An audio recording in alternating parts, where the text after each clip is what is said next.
Amigos, hermanos, bienvenidos. Sesión número 4 de este estudio de la Carta de los Romanos. Es un gusto volvernos a ver aquí en nuestra iglesia online. Vamos a seguir conectados. Estamos en el estudio de grabación de nuestra iglesia en el día de hoy. Hicimos algunos cambios como lo que tenemos aquí atrás, por ejemplo, que espero sea del agrado de todos ustedes. Pero seguimos sirviendo al Señor, que es lo más importante. Seguimos amándolo y seguimos aprendiendo un poco más.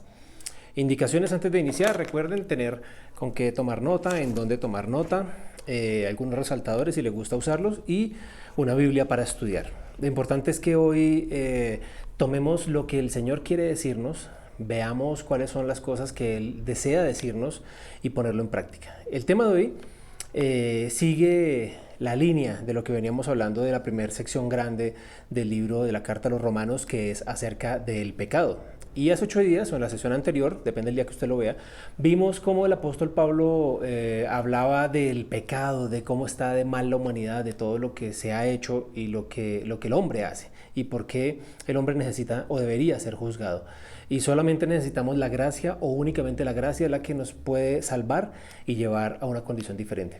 Y hace 8 días hablábamos que imagináramos que tuviéramos un estrado, un tribunal donde hay un juicio, donde hay un acusado, donde hay un fiscal acusador, donde hay un abogado defensor, donde está el juez, que es quien toma en última medida el veredicto, y un jurado. Y hoy vamos a hablar precisamente también, para continuar, vamos a seguir hablando del juicio. Y hoy vamos a hablar del peligro de juzgar a otras personas. Y el apóstol Pablo nos lo aclara muy bien. Vamos a estudiar casi que prácticamente el capítulo 2 de la Carta a los Romanos. Pero antes de proseguir, por favor oremos y pidámosle al Señor que Él sea el que hable a nosotros en este día, en este momento, y que tome el control de todo, absolutamente todo, nuestro pensamiento, nuestras ideas, nuestras emociones, la gente que está a nuestro alrededor, todo distractor del ambiente espiritual, que se lo lleve el Señor a cautividad en el nombre de Jesús y podamos entender. Así que, Padre, te damos gracias en este momento por tu presencia en este lugar. Gracias, Señor, porque tú eres quien nos habla, tú eres quien nos guía, tú eres quien nos direcciona, tú eres quien nos llena en cada momento con tu presencia, con tu poder y con tu favor. Te pedimos que este momento que estamos estudiando la Carta a los Romanos, una carta trascendental que cambió la historia de la humanidad y ha cambiado la historia de la vida cristiana para muchas personas, podamos concentrarnos y enfocarnos en ti. Señor, todo lo que tú hables sea inspirado por ti, todo lo que tú nos digas sea inspirado por ti, por tu Espíritu Santo y por tu presencia, y que nada sea de mi carne, de mi emoción o de mi vida misma, que seas tú, Señor, hablando a través mío. Usa mis experiencias como ejemplo si lo quieres hacer, Señor, si es necesario hablar un poco de mí, pero no se trata de mí, sino de lo que tú has hecho en mí y lo que tu obra hace a través de mí. Así que te doy gracias, Señor, en el nombre poderoso de Jesús. Amén. Vamos a hablar de lo que Jesús atacaba con más frecuencia y con más severidad, más que cualquier otro pecado. Y no estamos hablando del adulterio, del consumo de drogas, del alcohol, de ese tipo de cosas que siempre lo vemos como los pecados fuertes y los pecados graves. Cuando hablamos del pecado más mortal del mundo, estamos hablando del pecado de señalar, de juzgar a otras personas. Se encuentra en cualquier lugar, en cualquier contexto social, sea rico, sea pobre, se encuentra este pecado, sea una persona estudiada, sea una persona sin estudios, una persona que hable idiomas, no hable idiomas, en cualquier lugar del mundo y en cualquier contexto encontramos este pecado que afecta y ataca a la humanidad. Así que no se sienta persuadido o aludido si cree que estamos hablando por usted, o que el Señor está hablando a usted, o que yo como pastor estoy hablando a usted. Esto es algo que nos afecta, y me incluyo, nos afecta a todo el mundo. Y hemos hablado cómo la humanidad es culpable delante de Dios, y vimos el cuadro más probablemente más dramático y más triste de la Biblia, y fue Romanos capítulo 1, desde el versículo 18 en adelante hasta el 32, que lo vimos la semana pasada y vimos todo ese cuadro devastador. Pero hoy vamos a hablar un poco más acerca de lo que nosotros hacemos, porque en lo que vimos la semana pasada veíamos que los romanos tal vez era una sociedad muy corrupta, y nosotros podríamos pensar, pero yo no soy así, nosotros no somos así, pero realmente el mundo occidental y el mundo moderno está adaptando esas o peores aberraciones de lo que se pasaba o lo que sucedía en ese momento. Así que vamos a hablar hoy de Romanos capítulo 2, y tal vez cuando leíamos capítulo 1 la semana pasada usted podría decir, ese no soy yo no soy una persona así, yo soy una persona diferente, pero vamos a ver ¿Qué pasa con la moral de cada uno de nosotros? Y el peligro de ser una persona autojusta, porque cuando usted se justifica por usted mismo, es una persona autojusta. Vamos a ver solo dos cosas acerca de esta autojusticia. Lo primero que vamos a ver hoy, el gran tema que vamos a ver hoy, es que nadie tiene derecho a juzgar a otros. En el capítulo 2, versículo 1 de Romanos, Pablo dice: por lo cual eres inexcusable, oh hombre, quien quiera que seas tú que juzgas. La primera palabra que encontramos en este versículo es la palabra juzgar. Y la palabra juzgar no significa evaluar, no significa analizar, no significa discriminar, no significa ser perspicaz. Literalmente significa condenar. Así que cuando usted juzga, usted está, o cuando yo juzgo, estamos, voy a hablar en plural mejor, cuando juzgamos, estamos condenando a la persona. Así que dice que no se trata de tener discernimiento, dice: tú que juzgas y condenas a otros, eso es lo que está diciendo la palabra, tú que condenas a otros. Los primeros 4 versículos de este capítulo 2 habla de las 4 características de una persona autojusta. Las personas que dicen: yo no soy tan malo, hay otros peores que yo. Las personas autojustas tienen 4 características. Vamos a ver cuáles son las características que Pablo dice acerca de estas personas autojustas. La primera característica dice: acusa a otros y se excusa a sí mismo. Es lo primero que aplica. Versículo número 1, vamos a leerlo completo. Por lo cual eres inexcusable, oh hombre, quien quiera que sea tú que juzgas, pues en lo que juzgas a otro, te condenas a ti mismo, porque tú que juzgas, haces lo mismo. Lo que está diciendo aquí es que la naturaleza humana es clara en culpar y señalar a los demás. Siempre la culpa es del otro. Lo vemos desde el comienzo de la humanidad, cuando la serpiente, lo veíamos la semana pasada en Génesis, la serpiente viene y tienta a Eva, y Eva tienta a Adán, y cuando el Señor le dice: Adán, ¿dónde estás? Y él está escondido detrás de unos arbustos, y le dice: ¿por qué te escondes de mí? ¡Ay, Señor, es que estaba desnudo y me dio vergüenza que me vieras desnudo! ¿Y quién te enseñó que estabas desnudo? Y él dice: ella fue, Señor, la mujer. Y ahora sí especulemos. Y el Señor le dice: Eva, ¿y quién te dijo a ti? Y Eva dijo: yo no fui, fue la serpiente. Y la serpiente, pieza en polvorosa. Entonces siempre tenemos esa naturaleza nosotros como seres humanos de juzgar a otros, de mirar el error en los demás y no darnos cuenta de nuestro error. Cuando nosotros estamos juzgando, tenemos un dedo señalando a la persona a la cual yo juzgo, pero tengo 3 dedos que me están acusando a mí, y no nos damos cuenta de eso. Y ahora, si usted señala de esta manera, estilo pistola, entonces tiene un dedo señalando a la persona que usted quiere acusar, 3 dedos señalándole a usted y un dedo diciéndole al Señor que Él es el que realmente juzga, y no nos damos cuenta de eso. La peor clase de orgullo y de soberbia que hay es el que dice: yo tengo todo en orden, pero tú no. Ese es el peor orgullo que hay. Yo estoy bien, tú estás mal. Yo estoy en lo correcto, tú estás en lo incorrecto. Es el peor orgullo que existe. ¿Cómo excusamos nuestro pecado? Porque estamos hablando de eso, que nosotros excusamos nuestro pecado. Lo primero que hacemos es que le ponemos etiqueta a nuestro propio pecado. Es decir, yo no estaba chismoseando, solamente estaba compartiendo una preocupación. Yo no soy perezoso, lo que pasa es que me gusta hacer las cosas despacio. Yo no soy negativo, lo que pasa es que soy realista. Empezamos a etiquetar nuestro pecado y no nos damos cuenta que nosotros estamos fallando. Y lo primero que debemos hacer, o deberíamos hacer, es reconocer a nosotros mismos cuál es nuestra falla, cuál es nuestro error, cuál es nuestro pecado. Generalmente nosotros, bueno, es el punto 2, vamos a ver eso. Convenientemente lo que hacemos para excusar nuestro pecado es que convenientemente olvidamos nuestro propio pecado. Muchas veces pensamos que no hay nada malo en nuestra vida y vemos ese el pecado del otro. Y cuando nosotros vemos el pecado en la otra persona, lo que estamos haciendo es que estamos reflejando nuestro propio pecado en ellos, y por eso nos da tanta ira que la persona sea desordenada, o por eso nos da tanta rabia que la persona hable mucho, porque nosotros somos así, y en nuestro interior, o nosotros mismos sabemos en nuestra conciencia que nosotros somos los del error y somos los que estamos fallando. El segundo punto de los 4 que dice Pablo acerca de una persona autojusta es que mide a otros por una norma errónea. Romanos 2:2 dice: mas sabemos que el juicio de Dios contra los que practican tales cosas es según verdad. Comparamos a otros con nosotros mismos. ¿Sí? El problema es que somos ciegos ante la verdad, y somos ciegos a ciertas cosas, y hay debilidades en nuestra vida que nosotros no vemos. Pretendemos juzgar en otros, como le decía hace un momento, pretendemos juzgar en otros lo que no nos gusta de nosotros mismos. Vamos, ¿qué pasa? ¿Cuál es la tercera característica de una persona autojusta? Piensa que juzgar a otros le pone en una posición mejor. Veamos qué dice el versículo 3 de Romanos capítulo 2. Y piensas esto, oh hombre, tú que juzgas a los que tal hacen y haces lo mismo, que tú escaparás del juicio de Dios. ¿Tú que juzgas a otros crees que vas a escapar del juicio de Dios? ¿Es en serio? La palabra dice que todo lo que nosotros sembramos lo recogemos.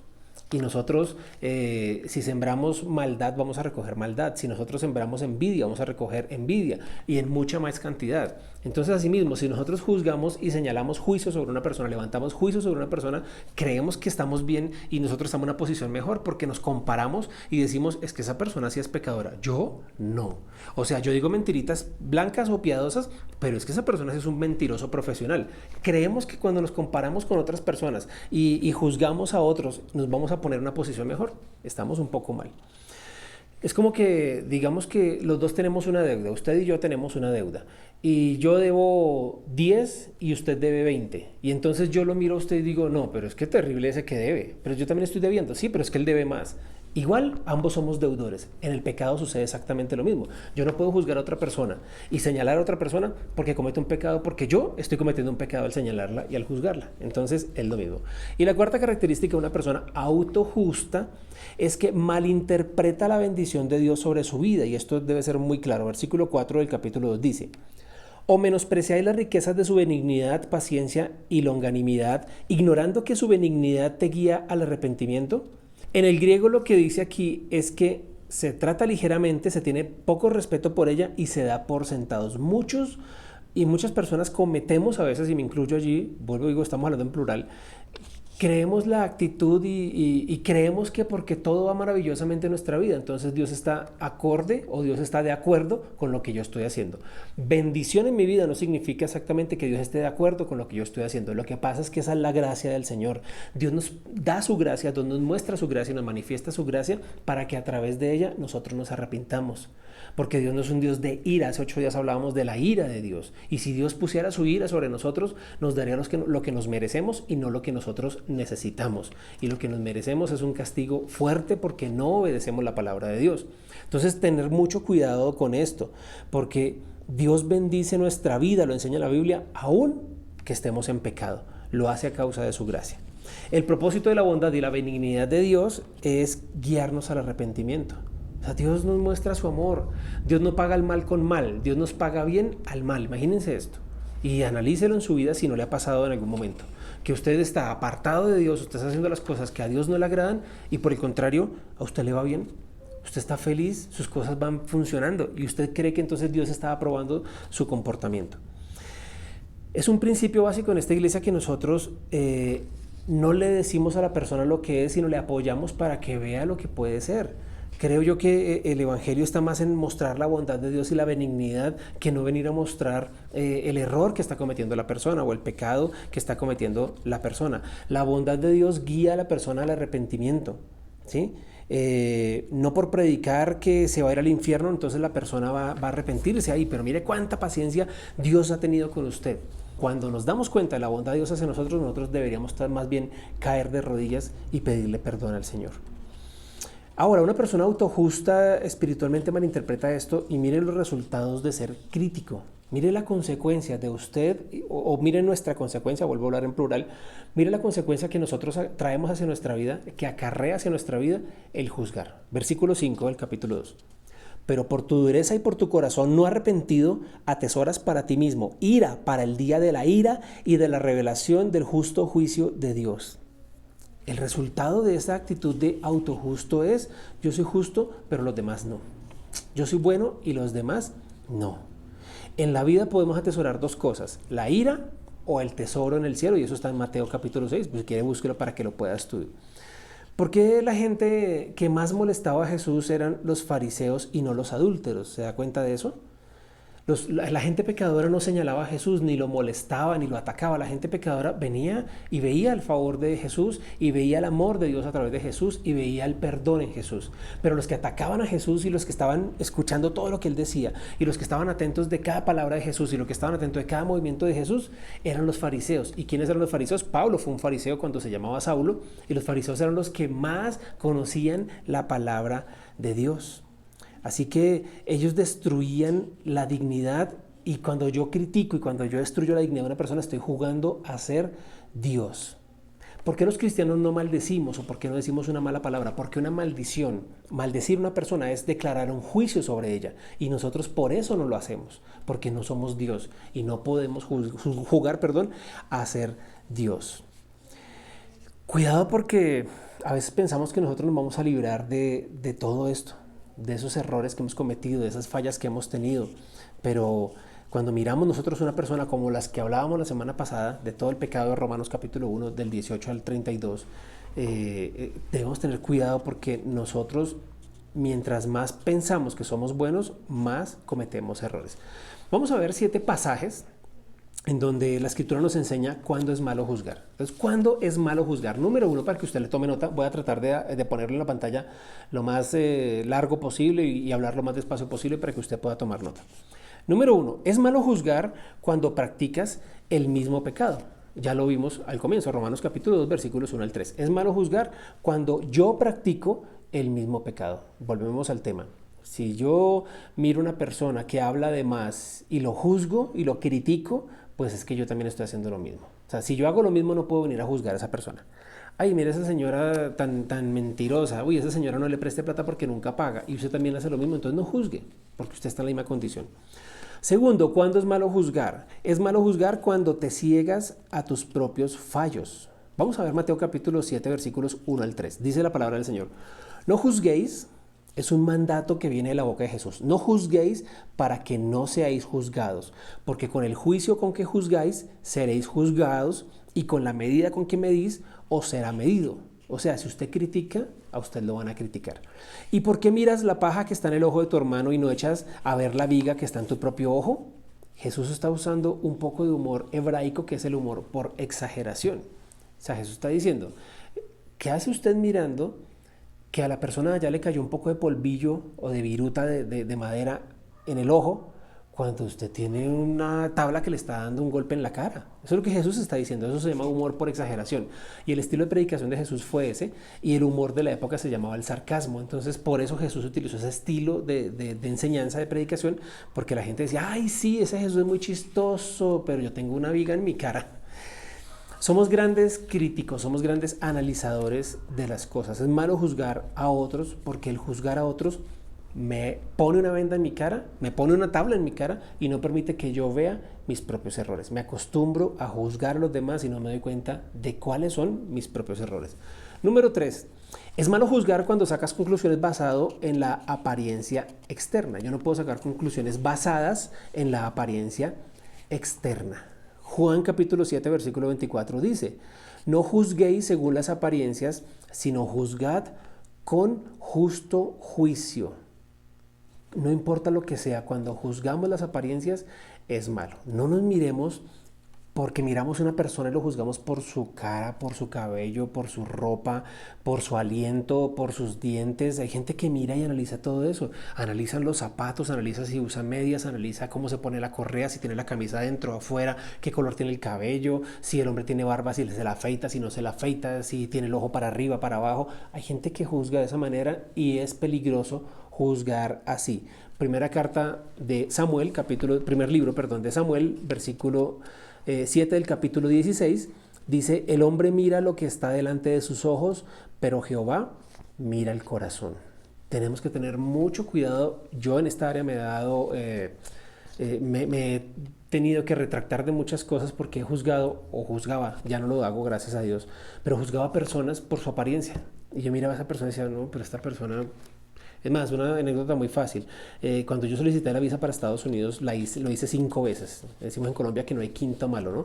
Me presenté 5 veces. Y la gente me decía, pero ¿para qué se presenta más? Eso ya nunca se la van a dar. Pero yo sentía de parte del Señor que tenía que hacerlo, por alguna razón.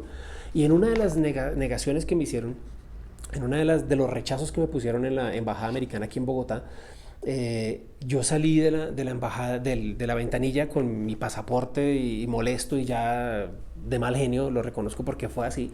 Y yo decía, pero ¿por qué? Yo le decía al cónsul, pero es que yo no voy a ir a quedarme a su país, yo no voy a ir a robar, yo voy a ir a compartir la palabra del Señor, yo voy a predicar, yo viajo, yo le decía a este cónsul, yo viajo a los Estados Unidos porque quiero ir a capacitarme, porque yo viajo por toda Colombia, yo voy, por ejemplo, al Amazonas y le enseño a los pastores cómo es hacer iglesia. Y este cónsul me responde, pues dígale a los pastores que viven en el Amazonas que vayan y pidan la visa para los Estados Unidos. Y me dio mucho mal genio. Y cuando salgo de la ventanilla, después de que me negó la visa y saqué mi pasaporte, me encontré un hombre de tez morena, un hombre de raza negra, con una camisa muy delgada, de una forma de vestir muy humilde, con unos zapatos sucios, y el hombre tapándose con las manos, soplando para calentarse, porque aquí en Bogotá hace mucho frío en la mañana, y él se soplaba las manos y estaba en la caseta, que en ese momento se manejaba así, en la caseta de la empresa que se encarga de entregar los pasaportes, cuando ya aprueban las visas, estaba el hombre haciendo la fila para pagar para que le enviaran su visa.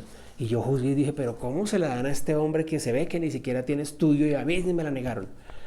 Pero el Señor me demostró que el que manda y el que define es Él. Y aprendí ese día, y con otras lecciones también he aprendido, que yo no puedo juzgar a la gente por la apariencia, porque el Señor mira el corazón. Probablemente mi apariencia era de una persona, no sé, preparada para viajar, y del hombre no. Pero algo el Señor le puso de favor a este hombre para que el cónsul lo viera. Así que el que juzga es el Señor. Punto 4. Vamos a leer Juan capítulo 7, versículo 51. ¿Juzga acaso nuestra ley a un hombre si primero no le oye y sabe lo que ha hecho? No. O sea que es malo juzgar cuando le condena a alguien antes de saber los hechos. Voy a dejarlo un poquito en la pantalla. Es malo juzgar cuando se condena, o cuando usted condena a alguien, o cuando es condenada una persona antes de conocer o de saber los hechos. Yo debo tener primero los hechos en mi mano antes de sacar una conclusión. Porque al final, si yo estaba en un error, y juzgar sin tener los hechos es muy peligroso. ¿Cuántas veces hemos juzgado solamente por oír? Esto sucede, vuelvo y les digo, esto no sucede porque es naturaleza humana. Alguien viene y nos cuenta algo de otra persona y nosotros lo damos por hecho. Así es verdad. Y le dicen, oiga, vi a esa persona allá en la esquina y estaba con no sé quién. Y ya usted lo toma por hecho y dice que es hecho, y usted comienza a compartirlo en otra cadena a otra persona diciendo que era verdad, y nunca se juzga por los hechos. La gente a veces es apresurada para levantar juicios. Tenga mucho cuidado con eso, porque la Biblia lo está diciendo. Le pido que apunte estos 7 puntos. Si quiere, escríbalos grande y mande imprimir un cartel. Yo le puedo ayudar, y lo pone en su casa, en la sala, y diga 7 veces que es prohibido juzgar, o 7 cosas por las cuales es malo juzgar. Hágalo. Pero esta es una que nosotros cometemos el error. Nunca levante juicio. Espere, hay 2 versiones de la historia. Es más, hay 3 versiones de la historia. La de la persona, la de la otra parte y la de Dios, que es la verdadera. Entonces, nunca se quede usted con una sola versión. La moneda tiene 2 caras. Número 5. Colosenses capítulo 2, versículo 16 dice: por tanto, nadie os juzgue en comida o en bebida, o en cuanto a días de fiesta, luna nueva o días de reposo. Así que es malo juzgar, punto número 5, la espiritualidad de uno basado en observaciones externas. Aquí de qué está hablando el apóstol Pablo. Lo que comes, lo que bebes en el día de reposo, de que adoras, son 3 conflictos o 3 tareas de conflicto en la cristiandad: la comida, la bebida y la manera en que se adora. No nos metamos en asuntos que realmente no vale la pena discutir.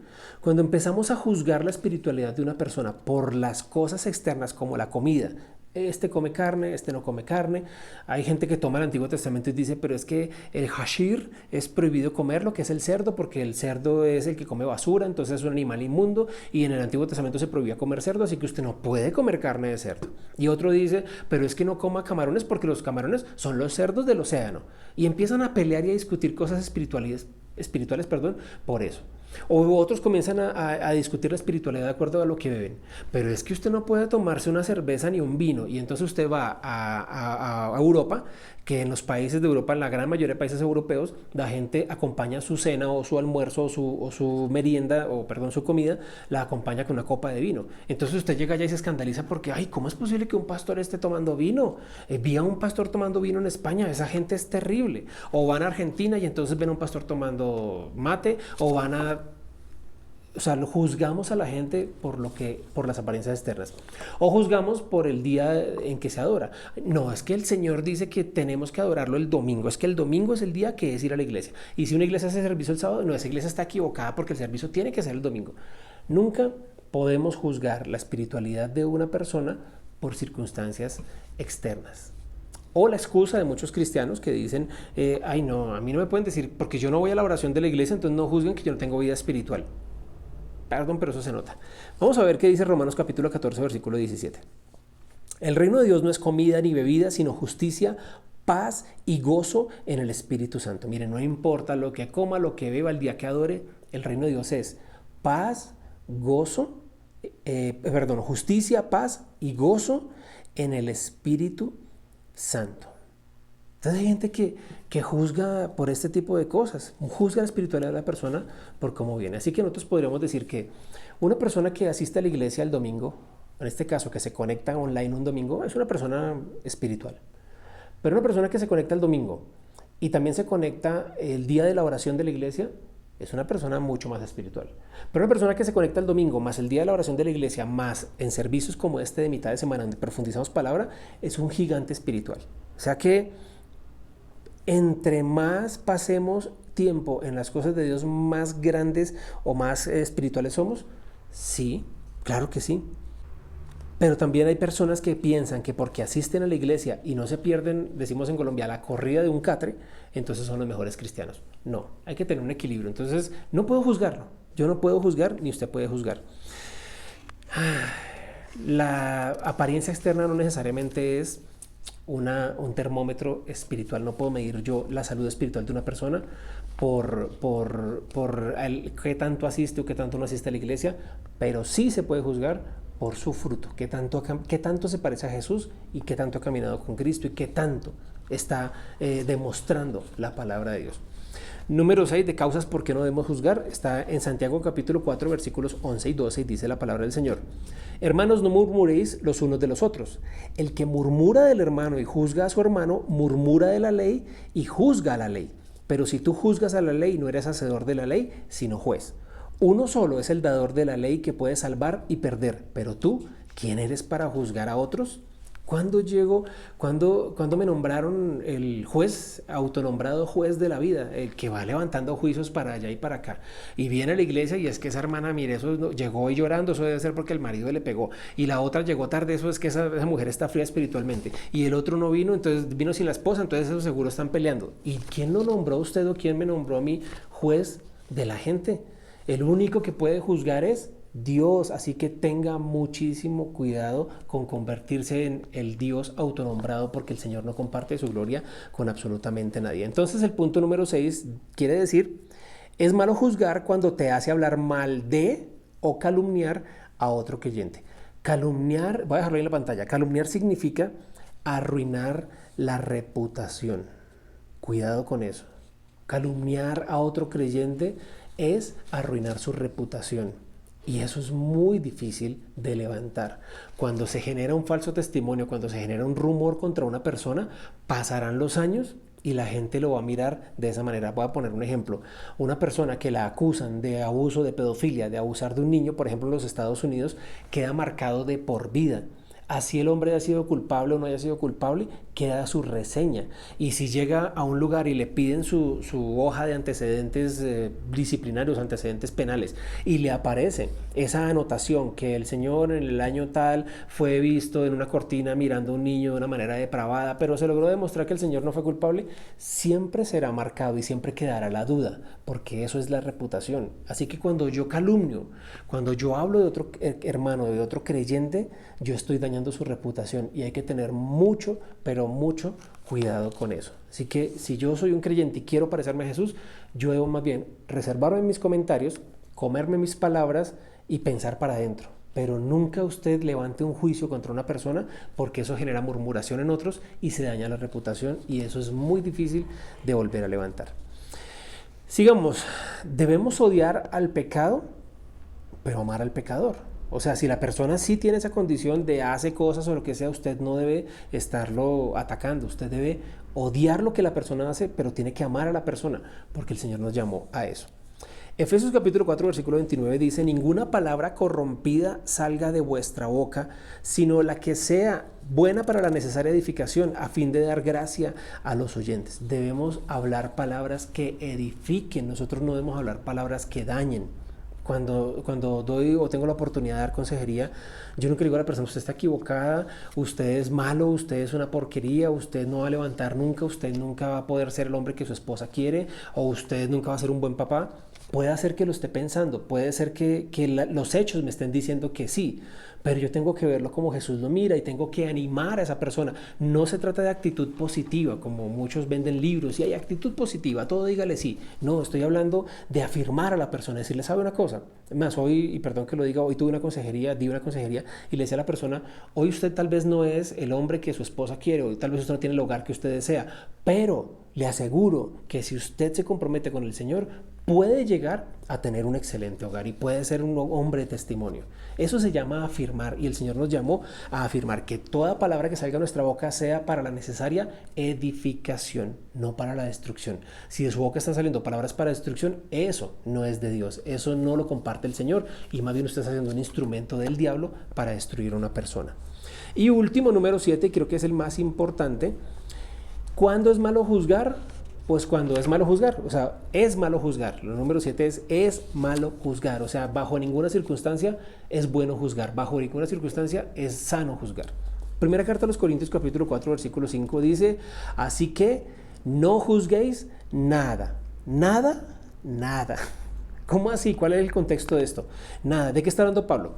Continuemos el versículo. Dice: así que no juzguéis nada antes de tiempo, hasta que venga el Señor, el cual aclarará también lo oculto de las tinieblas y manifestará las intenciones de los corazones. Mire lo que está diciendo aquí: intenciones del corazón. El Señor no se basa en circunstancias, porque nosotros nos justificamos en la circunstancia.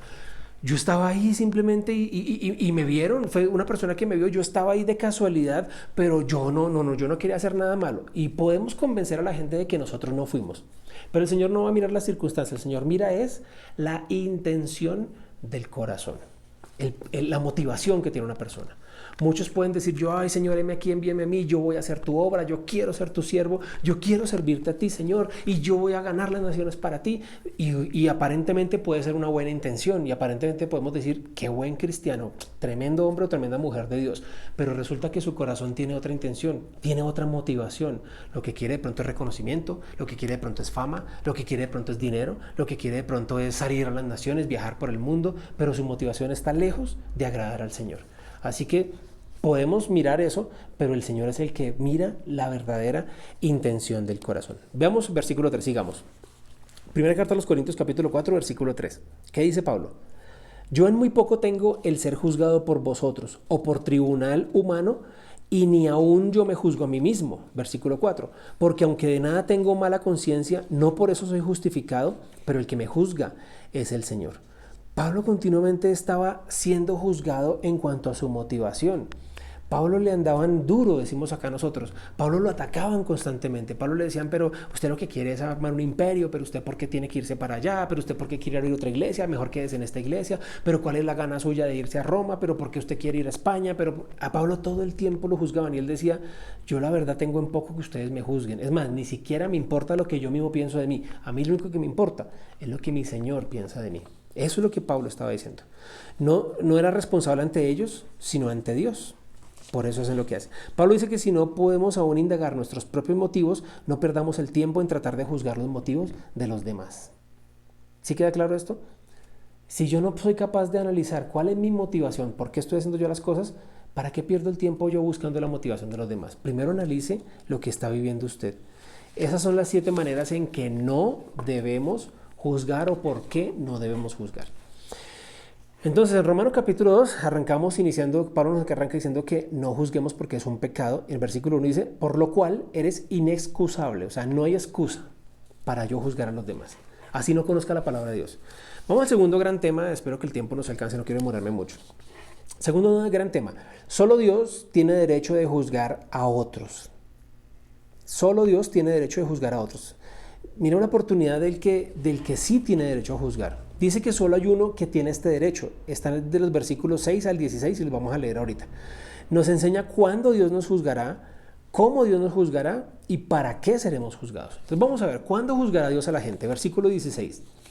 En el día en el que Dios, versículo 16. En el día en que Dios juzgará por Jesucristo los secretos de los hombres conforme a mi evangelio. Esa fecha ya está fijada, ese día ya está claro, ya tiene en el calendario de Dios, ya está listo, el día del juicio. Yo a veces hago una broma y eso lo aprendí de un amigo mío, un pastor que se llama Ronald, es más, el que sale en algunos videos que cantamos acá, y él decía, pues Nelsinho, nos vemos del juicio final en 8, o nos vemos el día del juicio a mediodía, en manera de molestia, pero ese día ya está fijado, no se va a cambiar, no se va a mover, no se va a aplazar. El día del juicio ya está estipulado en el calendario de Dios, solamente Él lo sabe. Y un día tendremos que estar delante de la presencia de Dios y dar cuenta de cada palabra que hemos dicho, cada pensamiento que hemos tenido y cada acción que hemos hecho. La Biblia enseña que nadie podrá decir Dios no es justo. ¿Por qué? Porque el versículo 6 dice que Dios ha sido paciente, bondadoso y comprensivo, y todo este tiempo nos ha tenido muchísima paciencia. Entonces, ¿cuándo Dios va a juzgar? El día que ya está estipulado. ¿Cómo Dios va a juzgar a la gente? Dios juzga a la gente de dos maneras. Primero, vamos a ver versículo 2. Mas sabemos que el juicio de Dios contra los que practican tales cosas es según verdad. Esa es la razón por la cual Dios puede juzgar y nosotros no, porque Él sí tiene la verdad. Él tiene la verdad. Siempre tenemos dos historias, les decía, hay dos versiones de los hechos, pero hay una sola versión verdadera e irrefutable y no se puede cuestionar, y es la versión de Dios. Dios juzga porque Él tiene la verdad, según la verdad. Él está basado en los hechos, no en rumores. Dios no nos va a juzgar diciendo, bueno, es que a mí vino Araminta a decirme que Anacleto estaba saliendo con Pantacracia. Y yo le creo a Araminta porque Araminta es buena yendo a la iglesia todos los domingos. El Señor no va a hablar, no va a juzgar basado en rumores. Nosotros desafortunadamente sí. Él conoce la verdad y la verdad de los hechos. Veamos que dice Hebreos capítulo 4 versículos 12 y 13. Es un versículo semejante al que acabamos de leer. ¿De qué verdad está hablando? ¿Cuál es la verdad que Dios va a usar para juzgarnos? Dice la palabra de Dios. Porque la palabra de Dios es viva y eficaz y más cortante que toda espada de dos filos, y penetra hasta partir el alma y el espíritu, las coyunturas y los tuétanos, y discierne los pensamientos y las intenciones del corazón.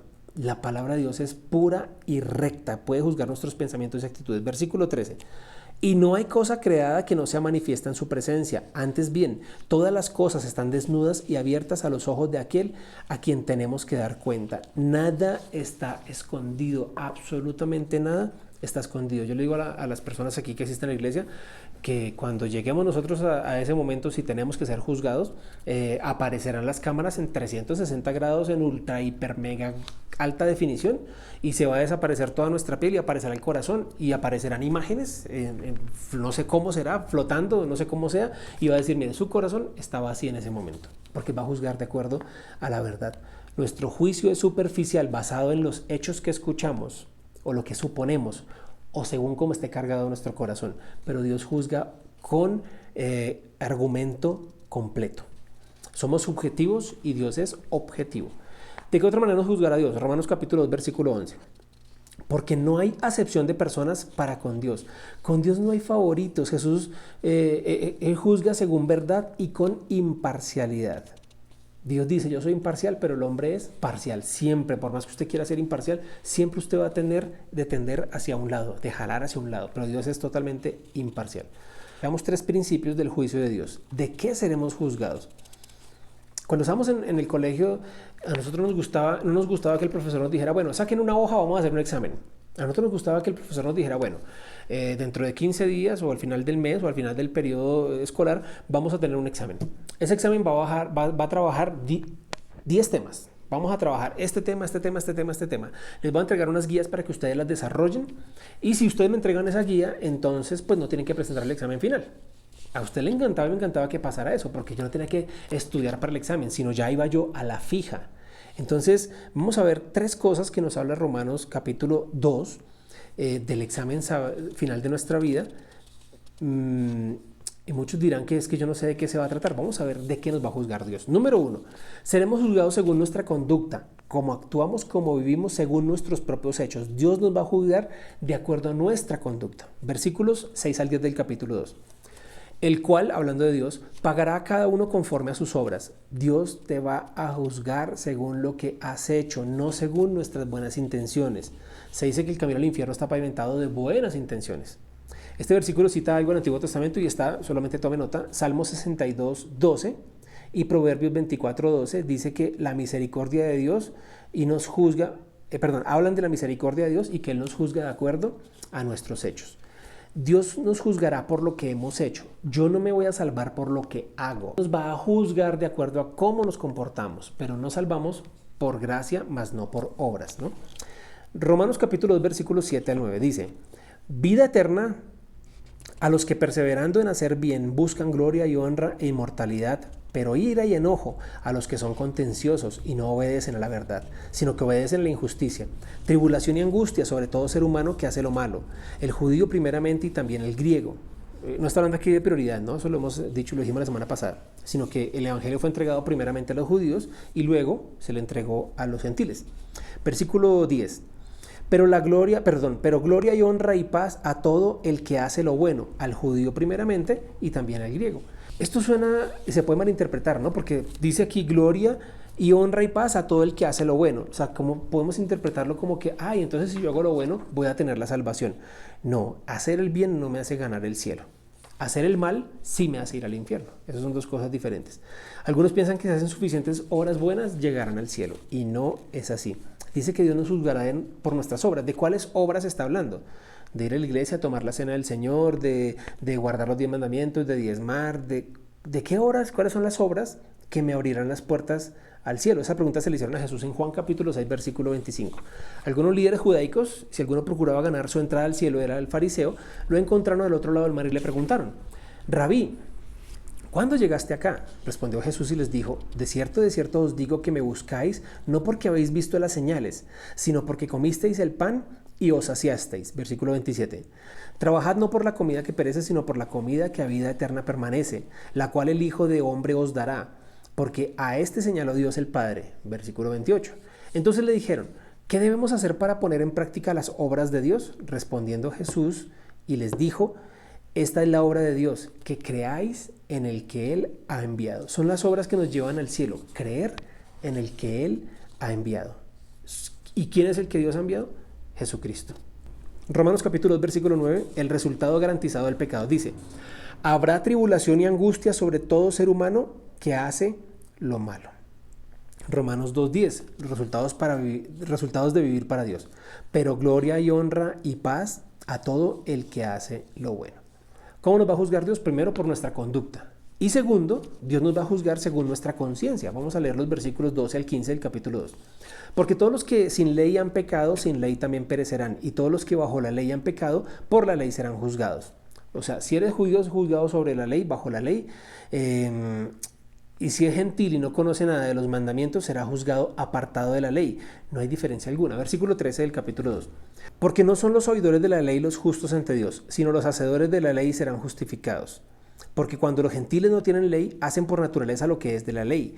Estos, aunque no tengan ley, son ley para sí mismos, mostrando la obra de la ley escrita en sus corazones, dando testimonio su conciencia y acusándoles o defendiéndoles sus razonamientos. Entonces aquí está hablando de testimonio su conciencia. ¿Qué quiere decir esto? Que independiente que yo no me conozca la palabra de Dios de arriba abajo, yo no soy exento de vivir, porque la ley ¿qué es?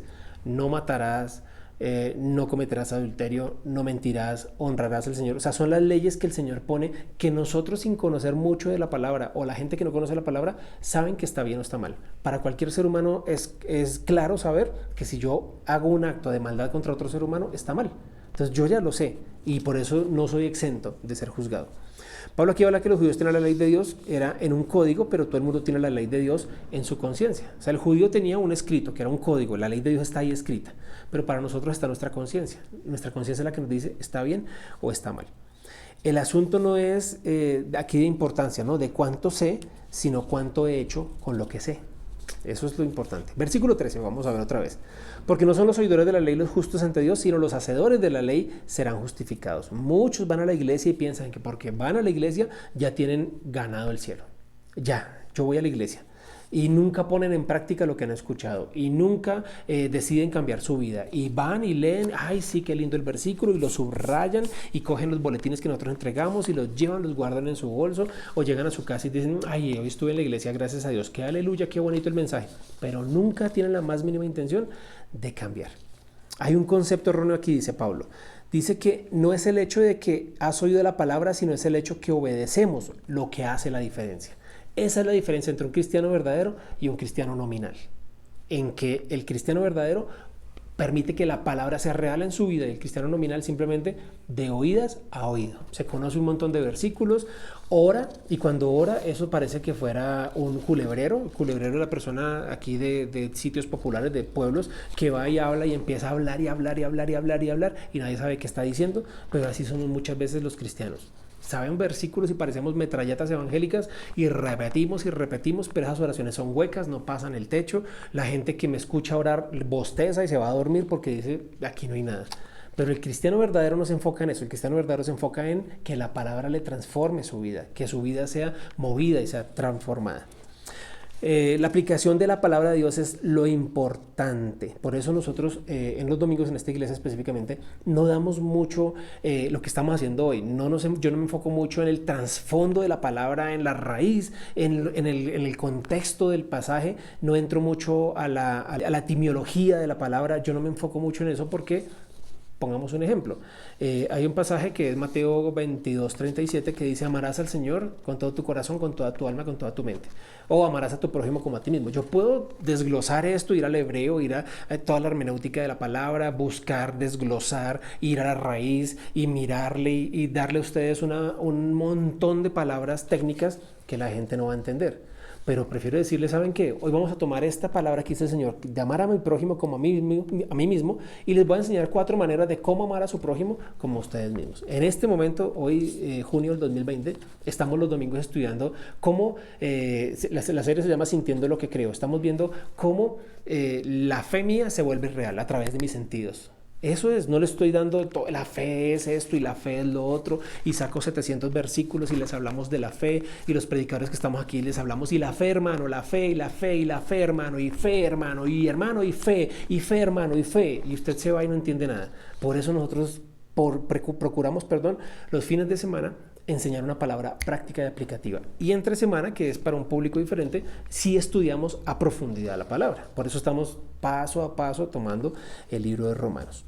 Santiago capítulo 1, versículo 22 al 25 dice lo siguiente. Pero sed hacedores de la palabra y no tan solamente oidores, engañándoos a vosotros mismos. Versículo 23. Porque si alguno es oidor de la palabra, pero no hacedor de ella, este es semejante al hombre que considera en un espejo su rostro natural. Versículo 24. Porque él se considera a sí mismo y se va, y luego olvida cómo era. 25. Mas el que mira atentamente en la perfecta ley, la de la libertad, y persevera en ella, no siendo oidor olvidadizo, sino hacedor de la obra, este será bienaventurado en lo que hace. No es suficiente mirar la Biblia, hay que recordarla.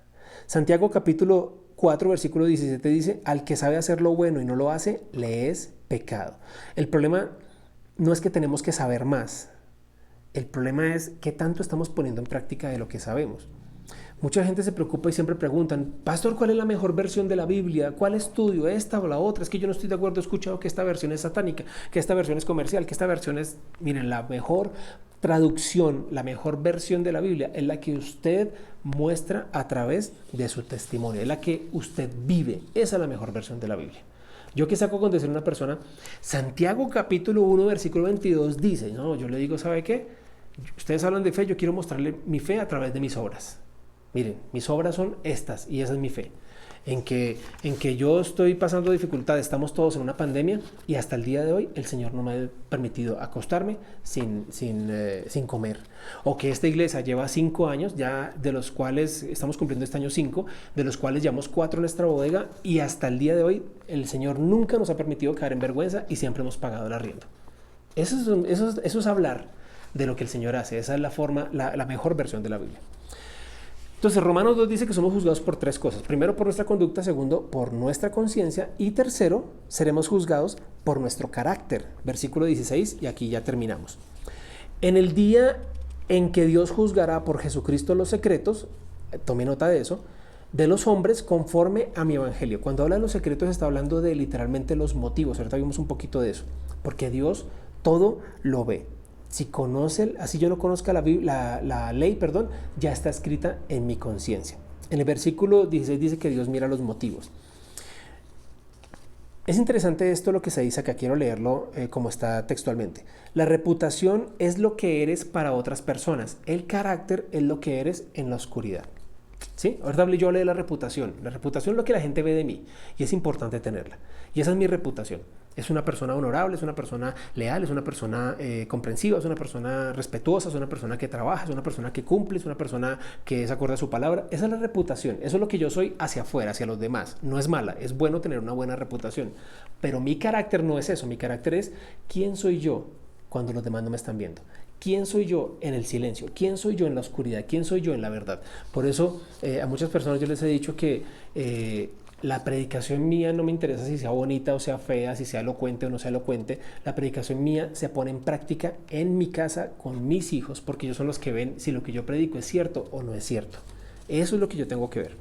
Primera carta a los Corintios, capítulo 4, versículo 5 dice: así que no juzguéis nada antes de tiempo hasta que venga el Señor, el cual aclarará también lo oculto de las tinieblas y manifestará las intenciones de los corazones. La reputación es lo que otros dicen de ti, el carácter es lo que Dios dice de ti. Ahora, en este punto hay muchos incrédulos que exteriormente se parecen a los cristianos.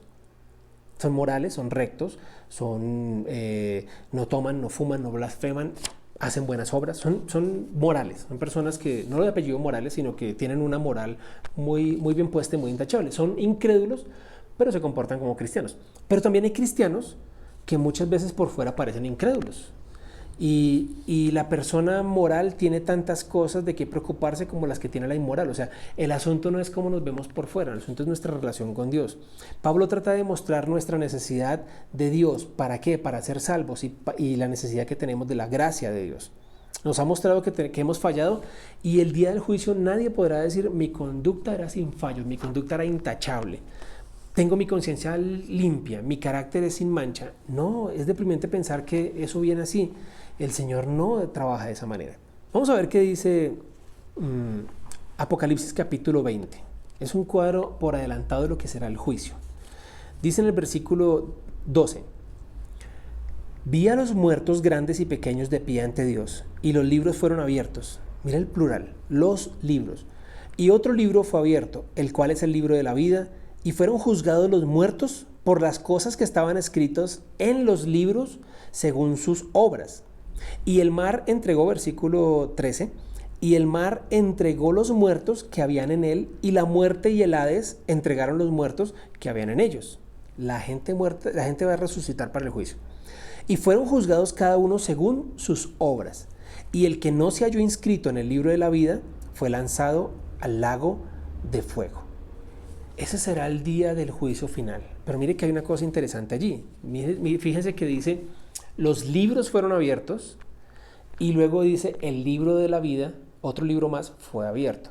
Y el que no se halló en este libro de la vida fue echado al lago de fuego. Es decir, la gente será juzgada por sus obras, los que estaban bajo la ley, que son los libros, y allí están todas las acciones que hicieron y serán juzgados bajo eso. Pero los que hemos puesto nuestra confianza en Jesús, estará nuestro nombre en el libro de la vida. Así que, ¿qué es lo que tenemos que hacer para evitarnos ese examen final? Para evitar ese juicio. Vamos a verlo fácilmente. Juan capítulo 3, versículo 16. Este versículo es muy conocido, usted lo puede leer conmigo. Asegúrese que su nombre está en el libro de la vida. Dice, porque de tal manera amó Dios al mundo, que ha dado a su Hijo unigénito, para que todo aquel que en él cree no se pierda, mas tenga vida eterna. El asunto es que Jesús quiere salvarnos del juicio, Él quiere ser nuestro Salvador y no nuestro juez. Él vino al mundo no a condenarlo, sino a salvarlo. Si no acepta a Jesús como su Señor y Salvador, un día entonces Él no va a ser mi Salvador, sino mi juez. Ahora, hay personas que dentro de la iglesia cristiana, caminan en la iglesia cristiana y de pronto han vuelto su relación con Dios un poco religiosa. Y si no hay relación, hoy le explicaba a la persona de la consejería, vuelvo y lo cito, el significado de la cruz. Y yo le decía, la cruz viene primero horizontal para que yo pueda poner el madero horizontal, debo tener primero una relación vertical, es decir, yo no lo puedo poner en el aire, tengo primero que meter este madero firmemente, hacer un hueco y buscar que no se mueva hacia ningún lado, sino que se mantenga firme para luego colocar este. ¿Y qué significa eso? Primero yo debo buscar mi relación vertical con el Señor para que mi relación horizontal esté bien. Eso es lo que significa la cruz. Yo no puedo tener relación horizontal bien si no tengo una excelente relación vertical. Y muchos cristianos, esta relación está floja, está suelta, y por eso esta relación está tan tambaleante. Así que, ¿qué es lo que buscamos hoy? No estamos juzgando, lo que estamos buscando es salvación. No es tarde para arrepentirnos, no es tarde para mirar al Señor. Lo que debemos hacer es reevaluar nuestra relación vertical y reconocer a Jesús como nuestro Señor y Salvador. Y tal vez usted ha hecho esta oración muchas veces, tal vez usted lo ha hecho hace muchos años, pero de pronto la hizo de manera repetitiva. Así que permítame orar por usted y direccionarlo en una oración para que nuestra relación vertical comience a estar bien. Padre, te doy gracias en este día por la palabra que tú has traído a nuestras vidas. Hoy entendimos muchas cosas acerca del juicio y del peligro de juzgar a los demás, así que te pido, Señor, que nos ayudes, que nos saques, que nos salves, que nos muestres que no debemos hacerlo. No somos quien para juzgar. En ninguna circunstancia y bajo ninguna situación podemos juzgar a nadie. Así que, Señor, lo que primero queremos hacer es reconocer hoy públicamente que tú eres nuestro Señor y nuestro Salvador, y que tú moriste en la cruz y entregaste tu vida por nosotros, no para condenarnos, sino para salvarnos. Así que yo no quiero que tú seas mi juez, yo quiero que tú seas mi Salvador, y te acepto en mi corazón. Y decido vivir y caminar una vida recta delante de ti. No voy a ser perfecto nunca, Señor, pero quiero que mi nombre esté en el libro de la vida, y que tú, cuando vengas por tu iglesia o cuando llegues y me llames a tu presencia, me encuentres haciendo tu voluntad. Eso es lo que yo quiero, Señor, que cada palabra que yo escuche de la Biblia no entre por un oído y salga por el otro, sino yo quiero ser un hacedor de la palabra. Yo quiero ser una persona que forja a otros. Yo quiero ser un discípulo real de Cristo. Así que, Señor, gracias por este tiempo, gracias por este momento. Yo oro por toda persona que lo ha escuchado. No importa, Señor, si llevamos años caminando contigo, podemos ser pastores, líderes o simplemente cristianos nominales o personas que solamente somos simpatizantes. No importa en qué condición estemos, lo importante es que este día cambie nuestra historia y a partir de hoy comencemos a hacer lo que a ti te agrada. Así que yo oro, Señor, para que tú pongas el querer como el hacer y que tú guardes nuestra vida y nos ayudes a caminar adelante, y nuestra conducta sea parecida a la tuya y nuestro comportamiento sea de tu total agrado. Te doy muchas gracias por este día, en el nombre de Jesús. Amén. No siendo más, nos despedimos. Les doy gracias por estar aquí conectados. Nos vemos el domingo, los que quieran seguir las enseñanzas. El domingo estamos en el tema de la fe. Vamos a hablar de la fe a través del oír. Va a estar allí en Facebook, va a estar allí en YouTube, en la página de la iglesia. Y nos vemos entonces en la próxima sesión, dentro de 8 días, siguiendo con Romanos. Dios les bendiga. Gracias por estar acá. Espero que, discúlpenme que me demoré un poquito, pero el Señor está interesado en que nosotros avancemos y cambiemos. Perdónenme si dije mucha cosa. Devuelva este video ahora que termina y tome nota de lo demás. Igual en la descripción están todas las notas que yo utilicé hoy para que ustedes rellenen. Les amamos y nos vemos en la próxima. Dios les bendiga, el Señor los ama y estas enseñanzas son para ustedes. Gracias.